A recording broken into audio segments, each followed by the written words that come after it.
సరిపోయినటువంటి ప్రధాన యాజకుడు ఎవరు అంటే యేసు ప్రభు వారు మాత్రమే. ఆయన మన పక్షంలో విజ్ఞాపన చేయటకు నిరంతరము జీవించుచున్నాడంట. దేవుని యొద్దకు వచ్చు వారి పక్షమున, దేవుని యొద్దకు ఎవరైతే వస్తున్నారో, ఎవరైతే ఆయన సన్నిధిలో మరి ఆయన కోసం ఎదురు చూస్తున్నారో, ఇంటి దగ్గర నుండి ఎదురు చూడొచ్చు, కానీ అదిగా దేవుడు అడిగేది.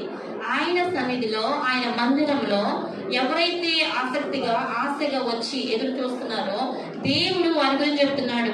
దేవుని యొద్దకు వచ్చి వారి పక్షమున విజ్ఞాపన చేయటకు నిరంతరము జీవించున్నాడంట. నిరంతరము ఆయన జీవించే దేవుడు కనుక వారిని సంపూర్ణులుగా రక్షించడకు శక్తివంతుడై ఉన్నాడు. మనము శక్తివంతమైనటువంటి దేవుని కలిగి ఉన్నాము. ఏమి చేయలేని దేవుడు కాదు మన దేవుడు, ఏదైనా చేయగల సమర్థుడు. మనం అడగాలి కానీ ఆయన చిత్తంలో, ఆయన సమయంలో కార్యం ఖచ్చితంగా చేస్తారు. ఇప్పుడు అడిగిన వెంటనే చేయలేదని చెప్పి మనం వెనక్కి అడుగు వేయకూడదు. దేవుడు చేసే వరకు కూడా మనం ఏం చేయాలంట? ఓర్పుతో, సహనముతో ఎదురు చూడాలి. కనుక విశ్వాసంతో మనం ఎప్పుడైతే ఎదురు చూస్తామో దేవుడు ఆయన యొక్క శక్తి ఏంటో మన పట్ల చూపిస్తూ ఉంటాడు. కనుక ఆయన ఎలా ఉన్నాడో చూడండి. పవిత్రుడును, నిర్దోషియు, నిష్కల్మషుడు. పవిత్రంగా ఉన్నాడంట, నిర్దోషిగా ఉన్నాడంట, నిష్కల్మషుడు. ఎటువంటి కల్మషము లేనటువంటి నిష్కల్మషుడు అంటే హృదయంలో ఎటువంటి కల్మషం లేనటువంటి దేవుడు. వీళ్ళని శిక్షించాలి, వీళ్ళు మాత్రమే ప్రేమించాలి, కపటమైన ప్రేమను చూపించే దేవుడు మన దేవుడు. అందరినీ సమానంగా ప్రేమిస్తున్నాడు, అందరికీ సమానంగా గాలిస్తున్నాడు, సమానంగా వర్షం ఇస్తున్నాడు, అందరినీ సమానంగా ప్రేమిస్తున్నాడు. అవునా కదా? ఎవరిని కూడా తేడాగా చూడట్లా. ఎవరిని తేడాగా చూస్తున్నట్టు అనిపిస్తుందా? ఆయన నమ్ముకున్న వారిని అందరినీ కూడా ఆయన ఏకపక్షముగానే ప్రేమిస్తాడు. కనుక ఆయనలో ఎటువంటి కల్మషము లేదు. పాపులను చేరక ప్రత్యేకముగా ఉన్నాడంట. పాపులు అంటే ఎవరు? మనం అందరం. మన మధ్య ఆయన ఉన్నాడంటే మనకు ఉండగలమా? అసలు ఆయన ప్రజెన్స్ లో మనం ఉండగలమా? ఆయన యొక్క వెలుగు కానీ, ఆయన తేజస్సు మనం మోషే అందుకే కదా పొదచాటును దాక్కుంటాడు. మోషే నువ్వు నన్ను డైరెక్ట్ గా చూడలేదు, ఒకవేళ చూసి నువ్వు బ్రతకు చచ్చిపోతావని చెప్తాడు. అంటే మనందరిలో ఆయన కలవట్ల, ప్రత్యేకంగా ఉన్నాడంట. అటువంటి ప్రత్యేకంగా ఉన్నటువంటి అటువంటి తండ్రిని మనం కలిగి ఉన్నామంటే, మనం లోకంలోకి వెళ్దామంటే ప్రత్యేకంగా ఉండాలి. మనం వాళ్ళ గుంపులో గోధులాగా అయిపోతే మనకి విలువ ఉండదు, మనము నమ్ముకున్న మన దేవునికి కూడా విలువ ఉండదు. మనకి విలువ రావాలి, మన కుటుంబానికి విలువ రావాలి, మన దేవునికి విలువ రావాలంటే మనం ఒక ప్రత్యేకమైన స్థానంలోనే ఉండాలి. కనుక ఆ ప్రత్యేకత మనం కలిగి ఉన్నామా? ప్రత్యేకంగా మనము ఉండాలంటే ఎలా పడతారో ఉండలేము. దేవుని ప్రేమించిన వారు మాత్రమే లోకానికి దూరంగా ఉంటారు. దేవుని ఇష్టపడేవారు మాత్రమే లోకాన్ని వదిలిపెట్టేస్తారు. దేవునికి ఇష్టంగా నేను బ్రతకాలి అనుకుని అన్ని వదిలిపెట్టేసుకున్న వాళ్ళు మాత్రమే అలా చేయగలరు.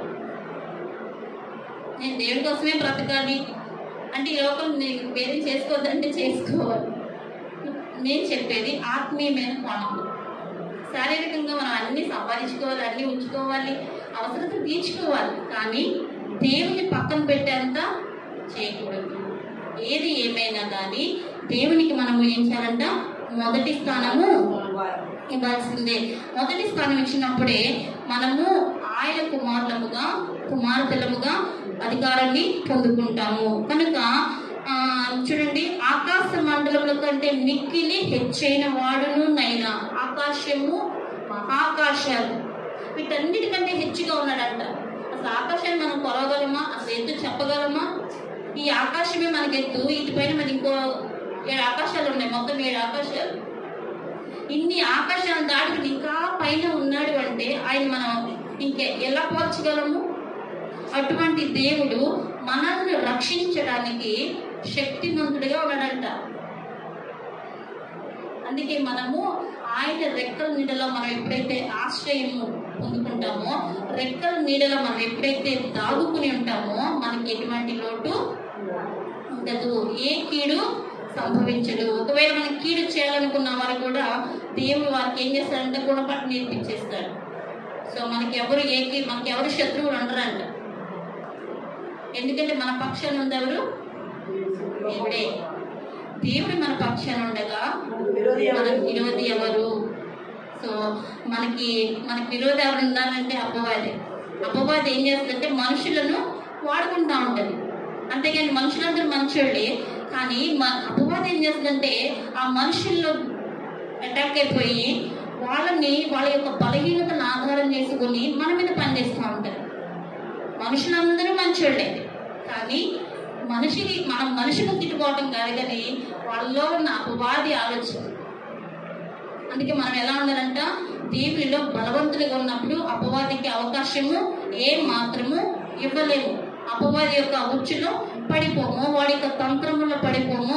వాడు ఎన్ని కుట్రలు పన్నుతున్నా మనము తెలుసుకోగలుగుతాం. మనం తెలుసుకోలేకపోతున్నామంటే ఏంటి? దేవునికి దూరంగా ఉన్నామని అర్థం. కనుక దేవుని యొక్క జ్ఞానము మనలో ఉన్నప్పుడు ఏది అపవాది క్రియలు, ఏవి దేవుని క్రియలు, ఎవరు దేవుని ప్రజలు, ఎవరు అపవాదికి సంబంధించిన వారు, ఇవన్నీ కూడా మనము ఆత్మలో గ్రహిస్తాము. కనుక ఇటువంటి ప్రధాన యాజకుడు మనకు సరిపోయిన వాడు. ఇటువంటి ప్రధాన యాజకుడు మనం కలిగి ఉన్నాం కనుక మనం ఎవరు అంట? నిజంగా ధన్యులము.